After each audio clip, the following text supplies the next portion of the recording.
Welcome to the Jeff Crilley Show. And now, here's Jeff Crilley. Good Saturday morning, DFW. It's a beautiful fall day. The State Fair is going on, Texas OU weekend, lots going on. And we're going to be talking about a variety of subjects, but we're going to start with IT and security and backing up your data. My first guest is Liana Dunlap. She is the president and founder of CoreSpace. Welcome to the Jeff Crilley Show. Thank you and welcome. So how'd you get into this business? Oh, wow. I've actually been in IT most of my working career. Started out really outside of college. I took Fortran classes in college, and no one was graduating with computer degrees back then. But right out of college, I got into, believe it or not, selling cell phones, the kinds that you used to carry around in your bags, Right. These big cell phones where it costs like $10 a minute. Started there, but then moved into actually working at CompUSA, which was actually I think they were headquartered here in Dallas. And Right. back then, it was really early in the days of computers, and that's where really it all started. And once I got my foundation there, and then it launched my career, and then I wanted to really understand more about it, and I got my Microsoft certified systems engineer, and then I went on to work for other companies in an IT capacity. So that's where kind of my background started. So it just kind of naturally led into owning my own IT company. So, Well, and I think a bold move. I mean, to start a company in 2009. I mean, that you really started it. I think at the depths of the Great Recession, didn't you? You're correct, right? It was kind of a rough time. But there was an opportunity that kind of presented itself in kind of a niche market, and gave it a go, basically. Took a little bit of a risk, made a big charge on a personal credit card. That's when your business starts. Right. That's when you can't afford it and it hits the card, and took it from there. But it was we started out basically hosting. Mm-hmm. And had some data center space that we were leasing out in Los Angeles, California. And that business grew. But it was at a tough time in the market, but we still had the business our clients were in was not suffering. So then Right. that client base grew for us. Well, so not everybody in IT can sell, and I think probably your background in sales helped you, did it not? Yeah, so my background, I kind of did everything from selling Mm-hmm. to operations. And so when I was selling at CompUSA and some other locations, actually my whole background was retail prior to even that, was you really start to learn to listen to what your client needs, because they'll walk in and they say, well, I think I need this. Mm-hmm. Well, let's talk about what you really need, and let me kind of help you with that. And all that basic stuff still translates all the way over into the world today when we're dealing with businesses. Right. And the reality is they know they need something, but they really don't have any idea what it is. And so that's where we can come in and help them with that today. And yeah. your business is somewhat morphed over the years since you founded it. Tell us about what you're doing today. Okay, so we started out as a hosting company. Mm-hmm. And as we were growing, we realized, wow, it's really expensive to run our business out of somebody else's data center because they keep raising the rates on us, and power is pretty expensive. What if we owned our own data center? Okay, so crazy thought at the time, very, very bold for us, but that's how big changes happen, bold decisions. So started looking around the country for places that might be very business friendly in this space, and that's where we found this opportunity in Dallas and Texas. And so we moved our headquarters here, bought a data center facility building, and also did an acquisition of its existing business. So we were up and running on day one. Wow. And so we've now become a hosting company that owns their own data center facility, which is really unique in our space, but allows us to control costs, unlike maybe some of our other competitors and so forth. Yeah. So Dallas, and that's a challenge. I mean, coming from California, Yep. right?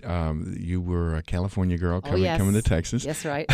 So it was an adjustment, I imagine. It was, but you know what? So, I mean, if you would have said, like, even 6 months before I moved to Dallas, that, hey, you're going to pick up your life and your kids and your family, and you're going to move to Texas, I'd have been, I don't think so. But coming out here, and while I was still in the shopping phase, the people here were pretty nice. and the community and the downtown area and what they had going on here was attractive, right? So it kind of made it easy. But when we first moved the company and then we did a little bit of relocation with some staff, it was actually a pretty easy transition. This is a really great town. I actually personally like it a lot. It's also a great town to own and operate an IT business in because the IT world here is growing. Yes. It's but it's making it more competitive when you're hiring because, the pool is shrinking with regards to IT staff. But so you, in the IT world, there aren't a lot of women-owned IT companies, are there? Not a lot. Definitely not in the space that I'm in. I know that I've got to be one of the only women-owned data centers, hosting companies out there that do what we do. I mean, maybe not only in the state, but across the U.S. I mean, I've never met one. Do you find, does it give you an advantage? It does in some respect because we are WeBank certified, Hub, and SBA, so it does open up some opportunities to us to bid into certain contracts that we might not have the opportunity. Right. I'm also pretty active with the WeBank organizations here in the Dallas area and getting to know other women business owners. So that is, that's an advantage. Yes. Well, let's talk about some of your services. Why do companies hire you? In short, it's like to get rid of their IT pain. In short, right? They have problems. We all have IT, and companies, especially small to medium-sized businesses, because that's who we work with, they have pain. And they come to us and say, we need to solve this, or, we have this going on. Can you help us with that? So that's what we really do for them in layman's terms. In technical terms, we might be putting in custom cloud infrastructure systems for them, hybrid solutions, co-location, disaster recovery, compliant hosting solutions in the more technical terms. But for them, we're solving problems. Yes. Right. My guest right now, Liana Dunlap. She is the president and founder of CoreSpace. The website is CoreSpace.com. It just so happens that we're talking right now, and Hurricane Matthew has been slamming into Florida and the Carolinas and Georgia, causing all kinds of havoc. Well, when you think about natural disasters and IT, what goes through your mind? In our business, it's called you need disaster recovery and business continuity. So, a lot of companies may only have like a single server or something that they're operating really the bulk of their business on, or maybe it's across a couple of servers. They may not even be doing backups. You need to have your infrastructure set up so that in the case this system goes down, you can immediately move over to another live system or having a backup ready to go depending upon, the maturity level your business requires. But for businesses that need to be operating 24/7, they need to have a full disaster recovery plan where they may have their primary infrastructure in Austin, let's just say, but they need a DR location like here in Dallas. And we have clients that will actually have a whole entire separate infrastructure set up in another location, kind of like on standby, but exactly replicated from their primary environment. And we actually have space in our building that we have for disaster recovery. So if we did have a disaster for one of our clients, and they can actually physically move people, support staff that they may have into our building so they can actually function and run and operate right away, even if their primary center goes down. What are some of the biggest mistakes companies make when it comes to IT? I think I'm finding that a lot of times customers immediately go to the big names that they know or have heard, and they might be overbuying than what they really need, and they may be overpaying. And I see that customers kind of go down that path. And if they happen to find us prior to signing off on that contract, they're like, oh, wow, okay. And we're pretty creative with solutions that we'll put together for clients. So we're not like in a box. So, some companies can offer you, this and this, and that's it.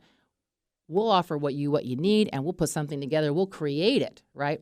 So companies make the mistake of kind of, because it's familiar to them, they'll go down that path when really there are a lot of other options that could save them money and maybe possibly even be a better long-term solution for them. Let's talk about hacking, because it does seem like every day in America somebody's getting hacked. There's a data breach. What does your company offer as it relates to data security? So we have everything from pretty strong physical security, that's kind of like that first level, right? In our building, we're staffed 24/7. Nobody gets in without knowing who you are. You have to have access. We have, biometrics, everything within physical access in our building. But when it comes to like our network, we have to have special equipment kind of in front of our network to keep out intrusion. And we monitor it constantly. Hacks, for a lot of our clients, it comes from people get a hold of their employees' passwords, or maybe it's an email password, then that gets them access into their system. People are falling victim to, email scams and phishing scams. They click links that put stuff down on their systems, and then eventually when they log into maybe their corporate servers, boom, that's how that stuff happens. So, we on our side can do our best to be protecting the network, what's coming in physically or systems, but there's always kind of that inside opportunity for the hackers, and that's actually the biggest risk area. One of the things that impresses me about you, Liana, is that you can speak geek, but you're not speaking it right now. Okay. I mean, and often when I'm talking to IT people, they have trouble turning off the geek side of themselves, and you really do talk like a regular person. Well, when I need to really speak geek, I can do it, or I'll bring in. I got a lot of those on my team, which is great. But a lot of the customers that I'm talking to, I'm probably talking to their business owner or their C-level execs. And, we're talking about it from a business perspective. Absolutely. It's because we're solving business issues for clients, and then we'll let the technical guys figure out how many bytes and bits and, kilowatts of power they need to do that. Well, tell us a story. You don't have to name the company, but tell us a story of a company you've helped. Okay, so, we recently had a company come to us because they had been working with their same trusted IT guy. Everybody kind of has an IT guy for a long time. But what happens is sometimes these companies can outgrow their IT guy, or their IT guy isn't quite staying on top of what's happening in technology. And they came to us because, like a lot of companies, they have the closet somewhere in their building and it's running some old server on it, but their entire world is sitting on that box. Well, if that room happens to be sitting under your upstairs neighbor's, the restroom area, and there's a leak or something, and this happens, you can lose data. Wow. So this is stuff that comes our way where, they had a leak, systems are getting damaged. Oh my God, our entire world is on here. We don't even have a backup copy. Wow. So we've been able to come in with companies like that and basically help them really even take a deeper dive. Well, what exactly are you guys doing? How can we help you streamline what you're doing with all of your end users and all of your back-end infrastructure, make it redundant, protect the information, have it backed up?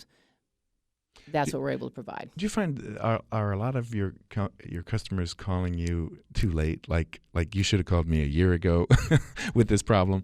Yes, I would say that happens. I think, though, that, clients call us at all these different stages in their business, and we can really pick up with wherever they're at and help them. It gets tough if they're locked into some long-term contract, or if they've made a really big hardware purchase. That's another thing. So a lot of companies think, okay, well, I got a project that I'm implementing this application for my business that I got to go out. Their IT guy says, okay, now you got to go buy all these servers, and then we'll put them in that room in the back. If they've already done that, we can help them because they're going to need to get off that. But that's what clients are doing. They're moving more to the cloud infrastructure, where companies like ours, we're paying for this hardware. We support it. We manage it. You take care of your application, and it's really flexible. If you just hired 100 employees, we'll give you the room to be able to support that without you having to go out and buy, 10 more servers to do it. How does a CEO know when it's time to outsource to somebody like you? They're feeling pain, and it's getting expensive. That's what they need to be looking for, other options. Absolutely, because we're staying on top of the technology. We know what's out there. We know how to implement it to help take care of our clients. It's time to talk to somebody. If you've had the same IT guy for a really long time, you're growing, you're feeling pain, and really, in a nutshell, if you still have your server in that room in your building and you're running a business and you rely on that to be online, yeah, it's time to talk to somebody else. And sometimes you find IT guys who just aren't staying current, right? So Right. They may be practicing something that really is not safe for their company. Right, exactly. And that happens a lot. Now, I'm not saying that's the case with everybody, but, you have to always be progressing and growing in this business, no matter where you are in this business, because it's changing. Absolutely. I can hardly keep up with it. Every 5 minutes, you're reading something new, and I rely on our team to stay on top of what's happening in technology. But a lot of times, there's a trusted IT guy that companies have been with for a really long time. So unless they're growing and progressing, they could get caught where they're kind of behind, and that's opening them up to hacking, other risks, downtime, failures. Wow. Yeah. Well, Liana, this was a wonderful segment. We're going to have you back. This is great. All right. Well, thank you so much, Jeff. When we come back, let's talk about personal branding. What message are you sending to the world, and is the world receiving it? A personal brand expert is just ahead on the Jeff Crilley Show.